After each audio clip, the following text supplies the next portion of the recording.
Good morning, everybody. It is Thanksgiving week. I am Michael. Here. I'm Eric. And we are the Morning Burrito The Podcast. Morning Burrito. It is awesome. Actually, last week, Eric, I don't know if you know this, but our podcast just exploded with likes. We are on the move. I did notice that. That's pretty cool. It feels good. I did it though, like 85 times. Like. I don't think it works It that doesn't, way, but but I still did it. I actually sent a request to like our podcast to somebody who didn't even remember who I was. So that was kind of so funny. you're out there begging for likes. Yeah. I love Hey, you got to do what you got to do. I hadn't even thought about. We got to make it successful. Okay. So, but that person is really excited to watch our show now. So that's pretty cool. Are you here? Or are you I hope so. I don't know who it is, but okay. Hey, by the way, Yeah. you have a stand now that's as big as I mine. see that. I kind of grew up. You let me kind of get a little closer to nosebleed section there. Yeah, it's like closer to your mouth now. It So is. So maybe it'll be Hello. easier to hear you. Oh, I sound better. So this is 5th episode, Number 5. and this episode's a little different in that we're talking about traditions, and specifically, Well, okay, so traditions. Look at you already.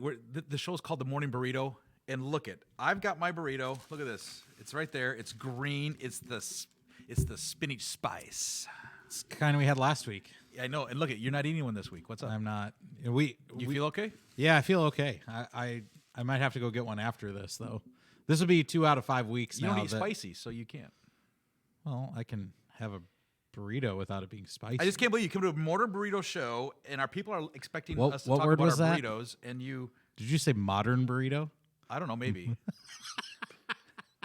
I have no idea. By the way, More coffee. You can't see him yet, but maybe you won't ever see him. But we do have a producer in the room Why are for you the bringing first him time. even into this? Isn't that awesome though? Like well, we're moving up in the world. Well, let's see how this works. yeah, We'll let you know after the day. yeah, we'll see how the show turns out. Yeah.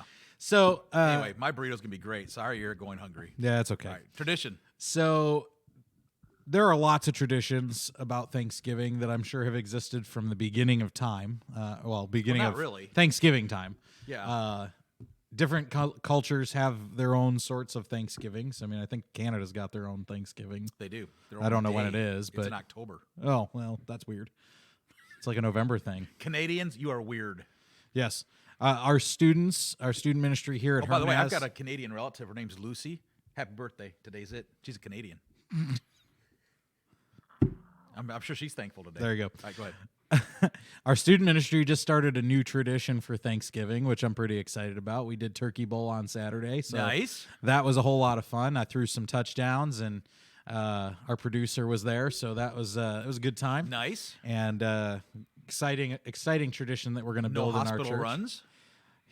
Yeah, doesn't mean there weren't injuries, but no hospital But runs. fun was had. And by the way, thank you to the Hermiston School District for allowing us to use their facility for that. Yeah. Really cool. Yeah, it's good to partner with our community. So. Well, let's really dive in this conversation with some of our own family traditions surrounding Thanksgiving. So you're talking just Thanksgiving. That's all we're doing. Yeah, we'll just talk about Christmas and Easter Okay. and those sorts of things at other time. But Yeah. let's focus on Thanksgiving. So, what are some Fritz family traditions at Thanksgiving?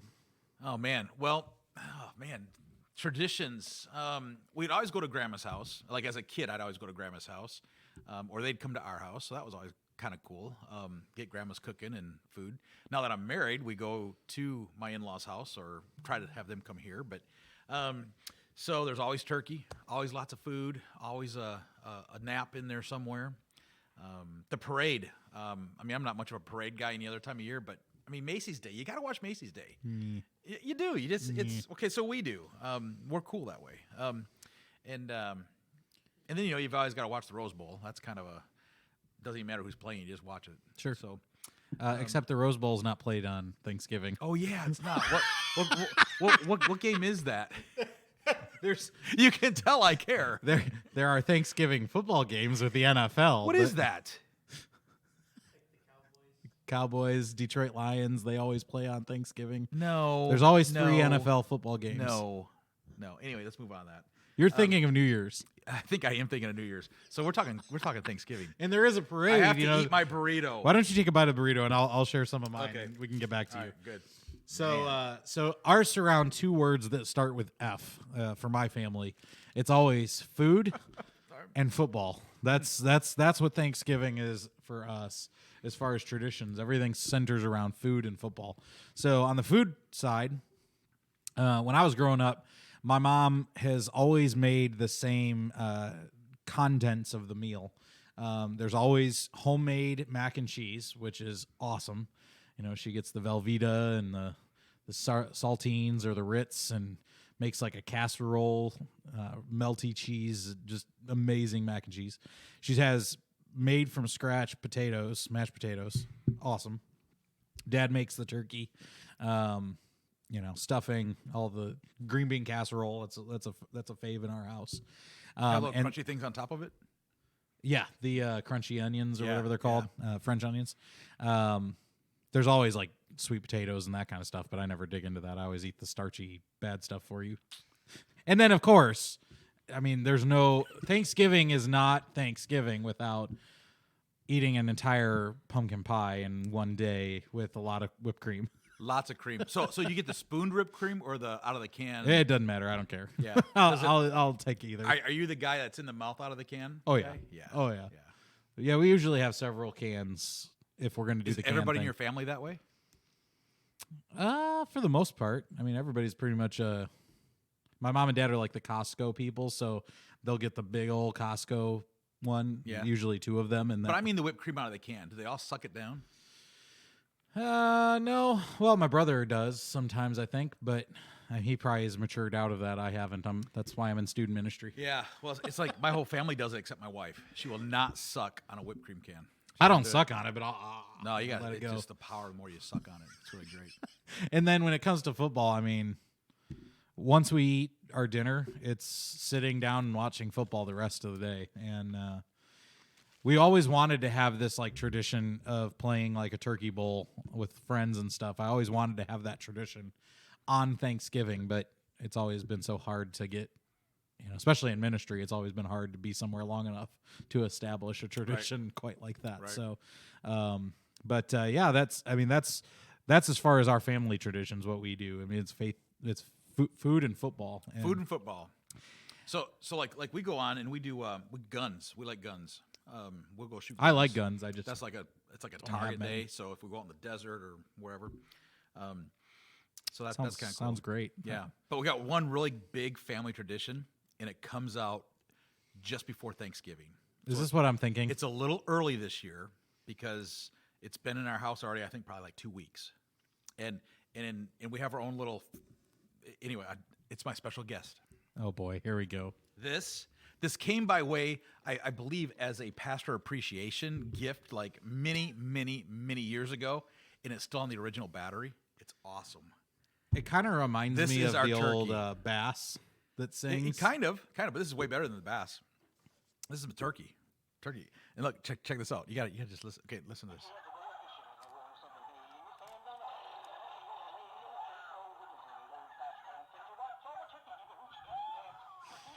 Yeah. This is happening. It's not done. I'm really sorry.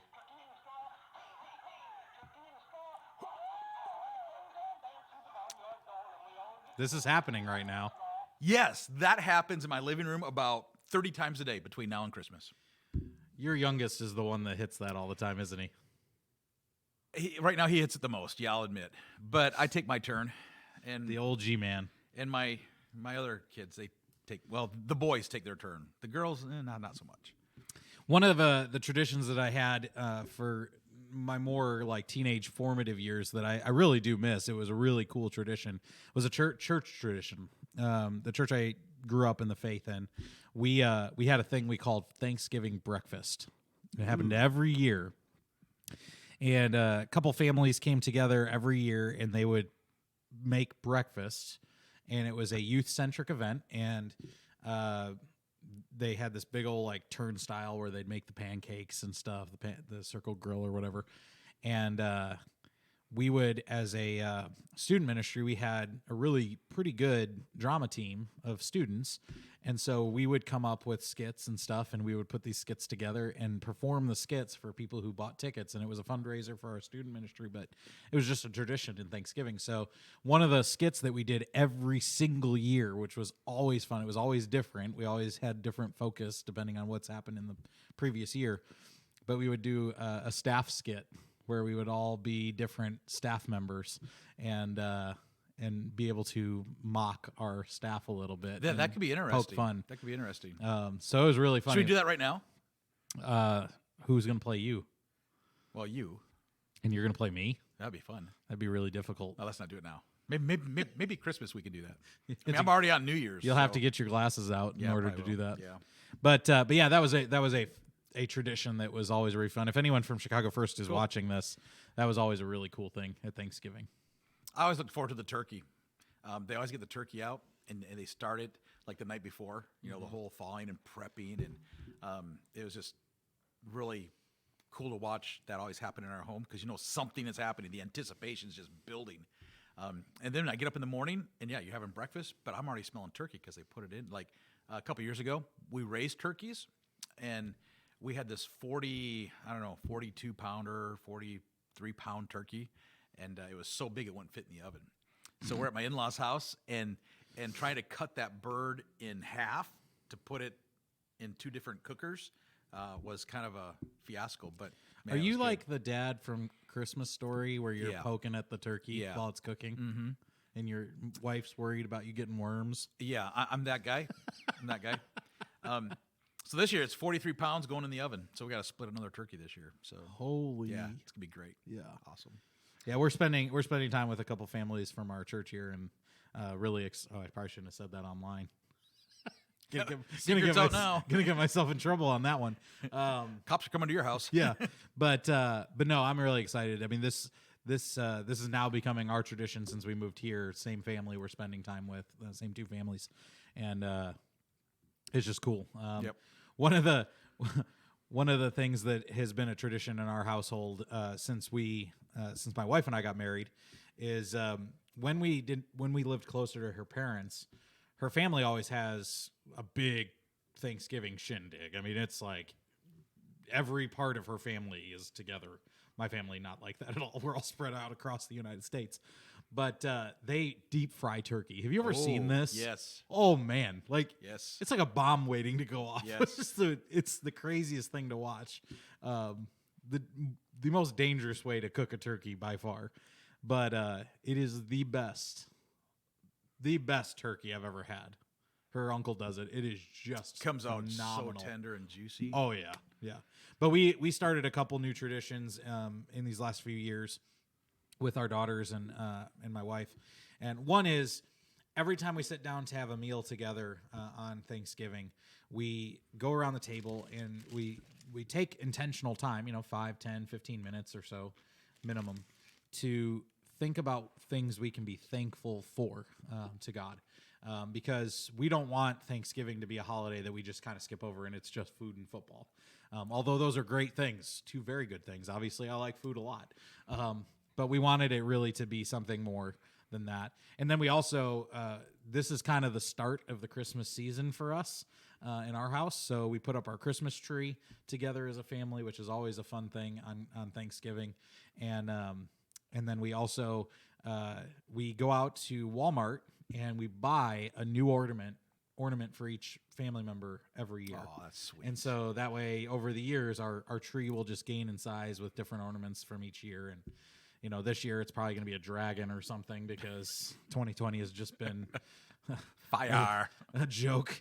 But that's always a cool thing. And then we watch a Christmas movie to close out our night. So those are kind of the Costello family traditions for Thanksgiving. So we have this thing where after you eat turkey, you have to play table games, and so we do that, and so that's kind of cool. Grandma thinks she can always win, but she doesn't. See, I didn't have that tradition really in my family growing up. So as we've been married, we've had that. So that's been fun having a bigger family. I mean, I'm the only child, so it was like me and mom and dad. So, but now to have our kids and stuff. But and then one tradition that really came through was what you said was the let's go around the table, let's be thankful. Let's tell you and tell everybody, hey, tell one thing what you're thankful for, which is great to do. I'm all for it. But the timing stinks. There for so many years, and it probably, I don't know if we still do this. I can't remember. I'll find out here next week. But they like get all the food out on the table. Now let's go around the table and tell everybody why we're thankful. And the food's getting cold. I cannot eat a cold Thanksgiving lunch. And it doesn't help that you're sitting there smelling it and you're really hungry and you want to start diving in. Well, yeah, because now my appreciation for the people around the table is like that quick versus Right. I really have a book I could probably tell you how I appreciate you, but now I'm just gonna give you the footnotes, right? Sure, So, sure. But then, besides our turkey, it's Black Friday. Oh, It is getting up at 4:30 in the morning. Yeah, not me. It's going to Fred Meyer. It's buying those 50% off socks, and then everything else that you want to do. Fred Meyer is like the bomb. I mean, it's like the place to go. So that's never turned been. into we go get our socks, but we also go because they give these donut holes, and they're free. Yeah, it's like who would not go for free donuts? So we go for donuts and free coffee. And then what our newest tradition's been, probably the last, 7-8 years, is we go and we sit in the furniture section. And all we do is we eat free donuts and coffee, and we watch the chaos. We don't even buy socks anymore. And we just go and do that. So we're up 5:30 at Fred Meyer. So you're the Coffee people donuts. that are laughing at the people We are that are laughing. running to try and get Yes. the TVs and stuff. Yes. And then our new tradition that we've started as a family is we come home after that experience, and we have Fred Meyer talk time. And we talk about every parent that was irate at their kids. Fred Meyer is not paying for a spot They're on our not. show. They're not. But if you want a good time, we'll see you in the furniture section. Donut holes, coffee, 5:30 in the morning. It'll be awesome. Come join us. Maybe we should do a podcast from there. Yeah, I'm not interested in being. Yeah, I might do it. Okay. I might do it. So, be great. so my when our family was living closer together, my immediate family, my sister and her husband is like the most Black Friday planned out shopping guy. I have never been that guy. When I go shopping, I go for what I'm going for, and then I leave. I don't. You gotta have a go and list. look. You gotta have a list. So, but he wants to hit every store. He wants to be in line, whatever the first thing is. Like he's got that planned out. Whatever his first store is, he's going to be in line. He's going to wait for that store, get whatever he's going to get, and then he wants to go here, and hit all the stores. So his hope is that by the time he gets from one store to the next, that they've already recouped the shelves with the next round of stuff, so that he can go buy. I understand. And I've just never understood that. I have no interest in fighting crowds. That's what Amazon's for. See, that's the rest of my family too, because really, it's kind of turned into a daddy-daughter date. So, so my daughter and I, we get up and do that, and my mother-in-law. My mother-in-law is like this freakish early morning Black Friday shopper, and so it's. I mean, it's great us. if you have the plan and you want to get gifts for your fam for cheap. I mean, that's the best time to do it. I mean, if you need electronics, Now we just it get is- stories. It is certainly the best time of the year to buy electronics. There's no doubt about that. But that's what I use Cyber Monday for. Well, You know? exactly. I love Amazon, and so Amazon again, they don't get any money out of this, but They just take our money. yeah, they just take lots of my money, Lots of it. lots of the church's money. We buy a Lots lot of church lots stuff of on church Amazon. stuff on Amazon. But the thing that all of this conversation, and it's heartwarming to talk about our personal family stories. I'm getting kind of warm right? fuzzy, yeah. But the reality is, Thanksgiving is it's really about the heart. We've made this into a holiday about food and football and shopping and whatever. Black Friday is no longer just Black Friday. Now it's Black Thursday, Right, and it's Black not even politically Wednesday. correct anymore. Yeah. So We'll probably get letters on that. maybe Can't call it Black Friday. But speak to as somebody who's been in ministry a long time. Speak to the idea of Thanksgiving, or Thanksgiving not as a day, but as a spirit, maybe, or a way of living, is a heart condition. Yeah, I mean, Thanksgiving has got to be a heart condition. We look at it as everything we just talked about. And, if you got your Thanksgiving traditions that you're typing away right now saying, hey, read my thing so you get that free T-shirt that we don't have, type it away because we may share it next week Sure. when we do that. But it has to be a heart issue, and we overlook that sometimes until we're around the dinner table and we have those warm, fuzzy stories. But all through Scripture, God tells us, "Do this, be thankful." Do this, be thankful. Do this, be thankful. In the New Testament, Jesus is like, "Do this, be thankful. Do this, be thankful." So it's a theme running through Scripture. But we really think of thanksgiving at times of our need. We go to the Lord, we go to in our prayer time, in our devotion time, and I think a lot of times we talk about our needs to God, and we cry out to our Lord for the heartaches that we have. And then we always wrap it up with a prayer of thanks, because that's how we're trained to do. We have to get past the training. When I hear people pray, especially this time of year, I hear a lot of thankfulness of the things that we have, and not just materialistic things, but just life in general things, family stuff. But the rest of the year, I hear a lot of prayers, and not a whole lot of thanksgiving in them. The thanks usually comes into, "Thanks for being my Lord." Thank you for hearing my prayer. Thank you for meeting with me today. We're not specifically saying what we're thankful for. So I'm reminded of Scripture out of Philippians 4, where Jesus says, "Don't be anxious about anything. Don't be fearful of anything, but rather bring everything to the Lord and bring it in prayer and thanksgiving." And he says that first. He says, "Come with a thankful heart, because hey, the Lord sacrificed his Son for us." And so it's got to be a root, a foundational root of who we are. This whole idea of thanksgiving, because when we do that, Scripture goes on and says that above anything else, all understanding, the one thing that's going to come out in the end is He's going to guard your heart, going to guard your mind, and man, that's something to be thankful for, especially today with everything going on in the world. Even though 2020, nobody wants an extra minute in 2020, but honestly, 2020, there's a lot to be thankful for. I sat down, I started making a list of what I'm thankful for in 2020, because we do that every year. At least I do. My family, some of my family does. Make a list. What are we thankful for during the year? And I think I've got a home, I've got food, I've got shelter, I've got employment, I've got a great church that loves us and that we love. I live in a great community. I live in a great country.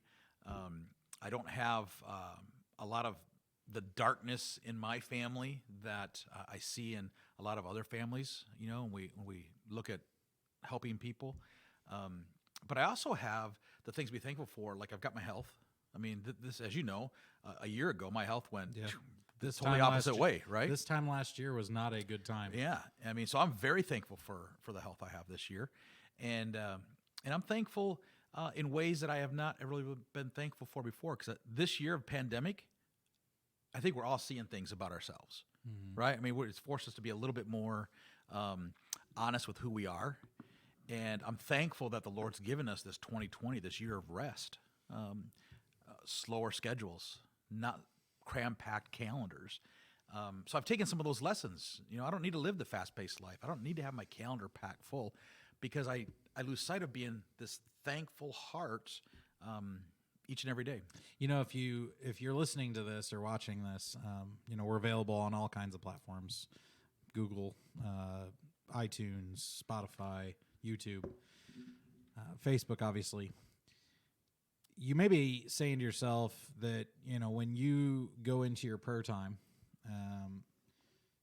if you were to write down a list of your praises, things to be thankful for, and your list of prayer requests, if you're being honest, your prayer requests are probably a lot longer. Much longer. Of a list.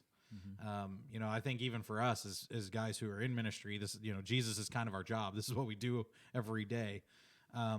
It can be hard for us too. I mean, it's sometimes hard to recognize those areas where God has blessed you, but realistically, you can start very simply. As one of our saints in our church always says, "Hey, I'm above ground. I'm not looking at the roots." Yep, I can see green. I can see green. So, I mean, that it's silly, and he's joking when he says that, but there's some seriousness in that. He's happy to be alive, thankful to be alive. And, especially in the time of pandemic, this pandemic could have been a lot worse than it has ended up being. It's been horrible for a lot of people, but it has not been as bad as it could have been. Sure. It's not like the movie Outbreak or something, Right. It's not like Ebola has just, killed everybody. It's not like that. But, But there are other things. I mean, you could be going through a pretty difficult time. I actually posted yesterday on Facebook. I had watched. Have you ever seen the movie Pursuit of Happiness? I have. With Will Smith. It's one of my all time favorite movies. Just a great message in that movie. But he talks about these different points in his life as the narration is going. And I don't want to spoil the movie, but it's been out since 2006, so I think I can spoil it at this point. It's 14 years. Don't do it. But We have young ears in this audience right that's now. okay. So. He has a rough life, right? The main character, Chris, has just a really hard life. Trying to take care of his kid, his wife leaves him. It's one of those sad stories that you're like, man, this guy, could he get one break, like just one? And he, in the end, he gets that break and becomes a success. And it's only through hard work, right? But he has this moment where he says, this is the time in my life that's happiness. And it really isn't just happiness. Like, that's how he describes it, but it's really joy. He's got joy because he trusted in God through all of that. I mean, that's for the gentleman that movie was made about, his life. He's a believer. He believes that God was with him through that entire struggle, through that entire episode of his life, that season that was just difficult, that God was there and God carried him through. So, thankfulness is something that we have to live. It's a choice we make. It's a choice that we live a certain way. It's not. It doesn't just come naturally to us. We're selfish people. So we are. But it's interesting that some of the most thankful people I know are ones that have nothing. They have nothing but oppression in their life, and they're so thankful through that oppression. I know, and I mean, probably you that are watching know people. You can look at their lives and go, how can they be thankful for anything? Sure. Because they don't have anything. All they have is heartache and turmoil and one disaster, one crisis after the other. And so I look at those people and I admire them because I don't know if I could do that sometimes. Sure. But I want to. So I guess my question is, how do you move off your spot to be thankful? How do we do that? Because probably if those that are watching and those people that we in our circles, even us, we're good people. So, of course, we're going to be thankful. But let's go a little deeper than just being the good person, especially at Thanksgiving when, my phone has been just buzzing. Hey, I want to buy somebody a turkey. You know anybody that needs food? It's like, why ask me? Go out and ask them yourselves. You be thankful for your possessions that you have that you want to give to other people. Don't just rely on. And okay, I know it comes through a church and through a pastor, so there is that. There's legitimacy there. But my question I've been throwing back to people is, well, you call people. You make the donation. You do that because you should be thankful for what you have, and you want to give somebody else a blessing. So how do we translate that in our lives? We have to act on it. We can't just let somebody else live it for us. Because I know my grandparents are thankful for my life. I know my parents are thankful for my life. I know my own family is thankful for my life and the things in my life. But if I'm not acting thankfully, I'm missing a blessing. So it makes me think about what you're saying here. Makes me think about what is happening in your family in just 24 hours. Your son's coming back home from a 2-year mission in Australia. For us in the Western world, it sounds kind of weird. Like Australia, isn't that just a normal like Western kind of country? Like, but no, I mean he was ministering to Aboriginal people and stuff, so he was doing real ministry.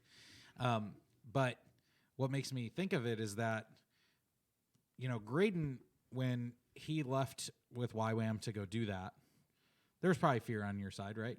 That he's leaving. Are you kidding? There's rejoicing. He is out of the house. I know it probably was hard, especially for your wife, to see the baby, the oldest, go and leaving the nest. The oldest son. The oldest son, yeah. But there's got to be thankfulness on your end as his parents to say, our son is right. He's going somewhere where we can't be with him. We can't take care of him. If something goes wrong, we're not there.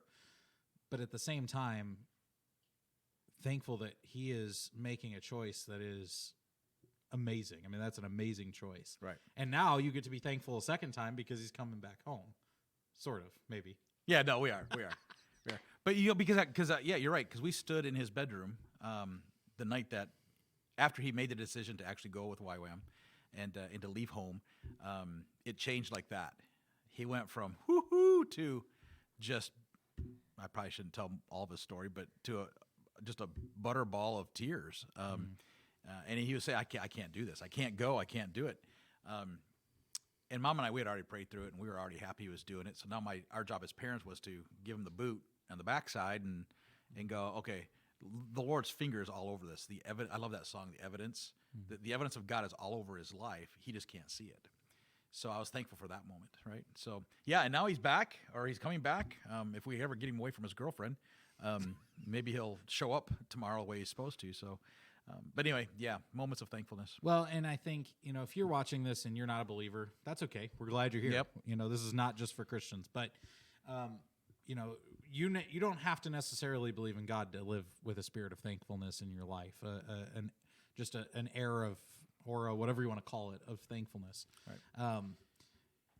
You walk around today, some cities are worse than others, but by and large, anywhere you go today, there are people that are not very thankful. There are people that are just selfish, rude, self-serving, whatever you want to, phrase or adjective you want to use. But you don't have to be that way. Right. Just because our culture tells us that we're supposed to be independent and only care about ourselves, take care of ourselves, all of that stuff, that doesn't mean you have to be that way. Mm-hmm. You can choose to live differently. And I would encourage you, especially in the church, for our people, let's just bring it more simply to our people. It's easy to give your dollar and say, I'm going to fund this. It's very easy to say, I'm going to give a few dollars to Graydon and his mission in Australia, right? But to be actually involved in praying for him, to be involved in actually helping in his ministry in other ways, that's a different level of commitment. That's a different level of thankfulness for what God has given you.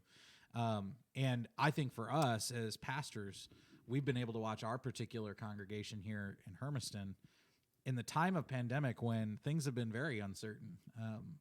Our people have been faithful, and that shows a thankful heart in our people that they're not going to just hold on to their money because times are uncertain.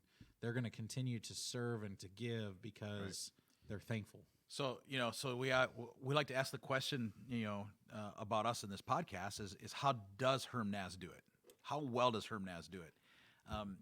And just over the course of this year, you're right. I mean, we have had people hear about the need of this little village in Uganda, just of recent, that just got electricity to their village. I mean, can you imagine that?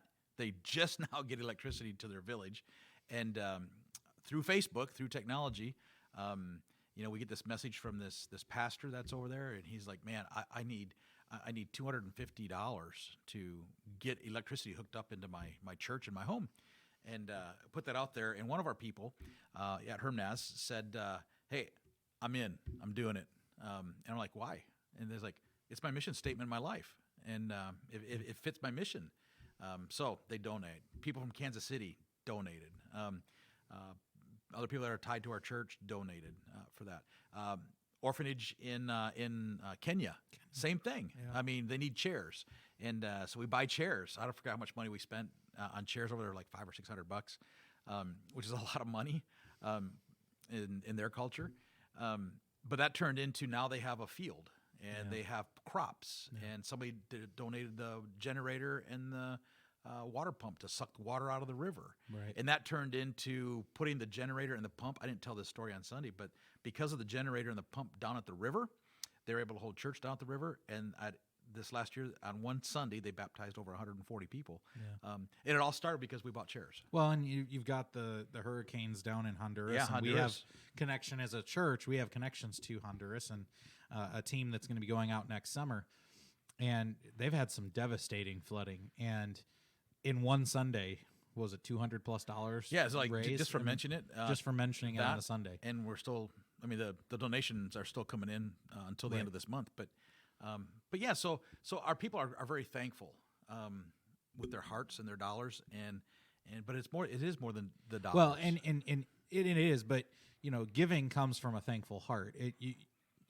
We hope. Yeah, I mean, you can give out of obligation, I suppose, and you can give out of this feeling of, I have to do this. I guess that's the same thing as obligation, but that's not what God wants from us. Right. That's not what God asked from us. And again, I know we're talking specifically to our people, Christian people right now, but again, you don't have to be a believer to give to charity. So give with a heart that is thankful for the resources you have. Don't give because, oh, I feel bad for that person. That's not really the right attitude to give. Right. I mean, you watch those late night infomercials with the old guy with the white beard with the kid from Africa or whatever, and only $22 a day, and or a month or whatever it is, and you can make sure that this little one has food in education and healthcare, and that's just to make you feel bad, right? That's not why we should be giving. We should be giving because we want to help those kids. So on the giving thing though, if you're giving and you don't really trust the organization you're giving to, it's pretty simple. Change the organization. I've had several conversations. Just don't stop giving. Yeah, I've had several conversations already this season where people are like, well, I just don't know. Okay, it's really easy. Find something you trust and pour into it what is on your heart. I mean, if you're a Christian, pray, listen, and act. And if you're watching today and you're not a Christian, I challenge you, give more than you think you should give. I mean, it really is that easy. But find somebody to trust. It may not be a church. It may not be Herm Naz. It may not be your church. It may be another organization. That's okay. It's the spirit of Thanksgiving. So one thing that I've started to do that kind of has moved me off my spot of, hey, how do I really work on being thankful in my heart? And this probably works for a Christian and non-Christian both. And that is my drive time in the morning has intentionally turned into. I have usually about 6 miles between where my home is and wherever my first meeting for the day is. And it's turned in that drive time is nothing but just prayers of thanksgiving. There's no request. There's no, hey, Lord, I appreciate. No, it's purely thanksgiving. I'm thankful for. And it's been doing that probably for, I think it's probably like week 5. I've done that. So that's a lot of days. That's a lot of miles of just thanks. And now I've seen in my own heart, I'm seeing different things, different needs in a real different way. Sure. And because I'm more in tune. So yeah. Well, let's close out our conversation with just a real quick story. Real quick story that just illustrates thankfulness to you. Somebody who, maybe somebody did something, maybe it's a historical example, I don't know, but what's a story you got for our audience that illustrates thankfulness? Come back to me. Okay. No, I'm just kidding. So this idea of being thankful, it probably comes in my own heart. So it's kind of more of a personal than it is for somebody else. But so there was a time in my life where I wasn't living the way I should live, and I was getting into some trouble and trying to still be happy with life. And I had this person come alongside me that I liked them, but I didn't really know I respected them until they really held my feet to the fire and told me if I kept going the way I was going, that I'm either going to be in jail or I'm going to be dead. And I'm like, as a older teenager getting ready to go into college, I'm thinking, you have no idea about me or who I am or anything. And then in college, I had looked up to this man. He was part of the church board there at the college I was at, and husband of a professor. We'd always go over. Professor would always invite us over for dinner on the weekends, kind of thing. And her husband had embezzled money from his company, and man, that was a big shocker on a Sunday morning when the church announced that, because he was also the financial person for the church. And so, big to do, right? Big news. And when they announced that, I remember I sat there and I was just weeping. But I don't know why.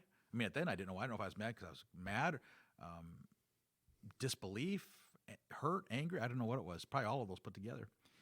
And that went on for a couple weeks. I was just devastated 'cause I had him like on this pedestal of life. And this person that was one of my people I really respected came around me and just sat me down, and we had ice cream, and he just said, tell me what's on your heart. And it took me a while. It took me to open up. But he took the time to invest in me, and I think that was a pivotal moment in my own heart and my own journey.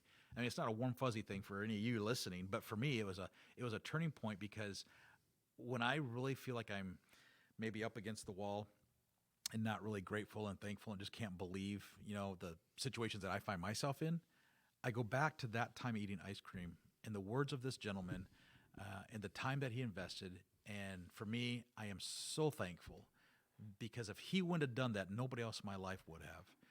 I didn't have anybody else ever talk to me. I didn't have anybody else come up with conversation.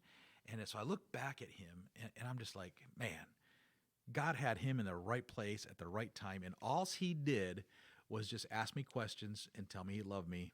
And he let me voice. And what he didn't do is he didn't let me just voice and just wander off. He let me voice, and then he corrected what I was saying. And sometimes correction's hard. But I'm so thankful for his voice of correction in my life, because I was able to go then to this gentleman who was, in jail, and I was able to forgive him. And at that moment, I was able to go back to my class, go back and sit underneath my leadership of my professor, and I was able to go to her and give her a side hug, and as a student of hers, be able to say, man, I'm honestly praying for you, and that was character building. Yeah. When God molds our character, sometimes we're not really thankful for that. But for my life, that was a character molding, thankful time. So. Yeah. So for me, it's similar, I guess, in that it was a more difficult personal time for me. But we've talked ad nauseum about different experiences that we've had in our ministry careers, and there are hard times. There are times that just hard is probably not a strong enough word for what we've gone through. And I think back to one particular time that was incredibly difficult, and now looking back on it, it still was hard. It was hard is hard. It was the worst time in ministry for me. But I'm thankful that it happened. I'm thankful because when I look back, there were things that I've learned very specifically out of that experience. And all of that experience led me to where I am today. They've made me a better leader. Those experiences have made me a better pastor, a better friend, a better husband, a better father to my kids. And, I don't know, had those experiences we talk in Scripture all the time about how, we're refined by fire. Those hard times are the fire, and we get refined by that. We can either allow it to melt us and turn us into mush, or we can choose to allow it to refine us and turn us into stronger metal. And so I think for me, that's one thing that I've seen, is that these experiences, these tough things that I've gone through, have made me stronger, not less strong. And I think ultimately, wherever you find yourself today, just be thankful. Right. If you live in the United States, which chances are, if you're watching this, you're in the United States Or Canada, maybe, but you're in this hemisphere.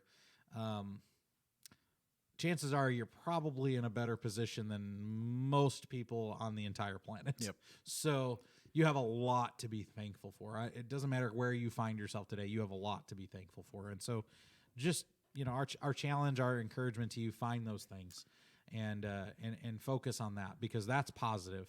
Focusing on the negative is not going to help you get anywhere. It's only going to make things harder. Yep. So you're thankful this week, but then next week we're talking about this huge topic. I mean, it's not a very big word. It actually it's kind of turning on the Thanksgiving. So it really kind of It's huge. Cool. It's a huge word. And the word, do we tell them what the word is? Sure. The word is hope.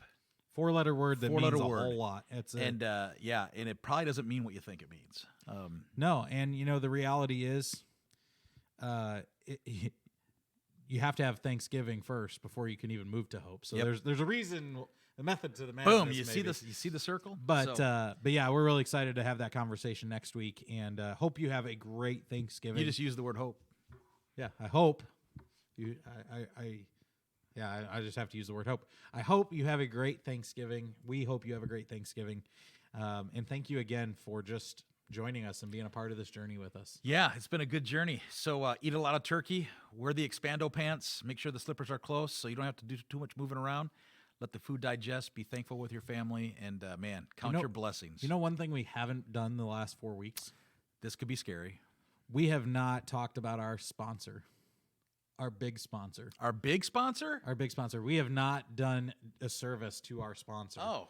The ones who are paying us to be here and to do this this podcast. So we Okay. probably should give them We a should. little bit of love on that. Thank you to Hermiston Nazarene Church for being our sponsor and making this happen. I think it's Most of them don't even know they're sponsoring us. that's probably true. But you are. But if you don't have a church home and you live in Umatilla County area around here in Eastern Oregon, and you want a church, you want to discover a church, we would love for you to try us out. And we also have a bigger church than that because our online church is like Well, expanding. It's funny you huge. say that because this coming Sunday on the 29th, All online. we will be online because of the governor's freeze. So Right. join us online 10:30. You can find us through our Hermiston Nazarene page on Facebook and watch the live stream. Love to have you. And we will be talking about Hope. Hope. so But I also want to say thanks to the live stream crew because they do. Your giving is part of the ministry here at Herm Naz. Yep. And so we don't want to underplay that at all. We so appreciate it. So my thing to both in person on campus and our on church, our online church is pray, asking, hey, what do we give? Listen to what God's saying, and then just act on whatever you hear. And it's been awesome. So hey, hope you be back next week. Hope you survive your turkey dinner at Thanksgiving. Be with your family. Glad you're with us. have a good week. See ya. Oh yeah. And